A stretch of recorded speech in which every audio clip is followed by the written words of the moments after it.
Mummy mummy అన్న ఏమైంది? అన్న నేను 1 వీక్ నుంచి చూస్తున్నా, రోజు ఒక అమ్మాయితో మాట్లాడుతుండు. అమ్మా అదేం లేదమ్మా, జస్ట్ ఫ్రెండ్స్ అంతే. జస్ట్ ఫ్రెండ్సా? నేను కూడా అబ్జర్వ్ చేస్తున్నా. గంటలు గంటలు చాటింగ్ చేస్తున్నావు, గంటలు గంటలు ఫోన్లు మాట్లాడుతున్నావు. అదే పని నీ చెల్లె చేస్తే నువ్వేం చేస్తావు? నరుకుతా. చూసినావా, నీ చెల్లె దగ్గరకు వచ్చేసరికి నరుకుతా అంటున్నావు. అవును మరి, అది నా చెల్లెకి అట్లా ఎవరైనా చేస్తే నేను ఊరుకుంటానా? అంటే నీ చెల్లె చేస్తే తప్పు, బయట వాళ్ళ చెల్లెలతో నువ్వు చేస్తే రైటా? నీ చెల్లెకి నువ్వు ఉన్నట్టు బయట వాళ్ళకు కూడా వాళ్ళ అన్నలు ఉంటారుగా. ప్రేమించు, తప్పులేదు, కానీ నిజాయితీగా ఒక్కరిని ప్రేమించు. లైఫ్ లో సక్సెస్ అయి వాళ్ళ అమ్మా నాన్న నొప్పించి పెళ్లి చేసుకో. అది మొగాడి లక్షణం.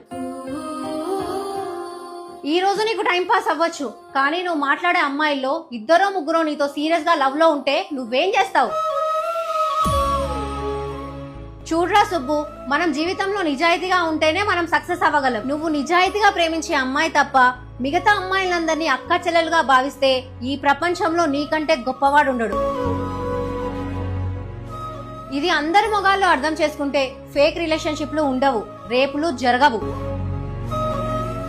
సారీ అమ్మా, ఈ రోజు నుంచి నా చెల్లి ఎలాగో బయట అమ్మాయిలు కూడా అంతే. ఒక అమ్మాయి జీవితంతో ఆడుకునే ముందు నువ్వు మీ అమ్మ ఒడిలో ఆడుకున్నావని మర్చిపోకు.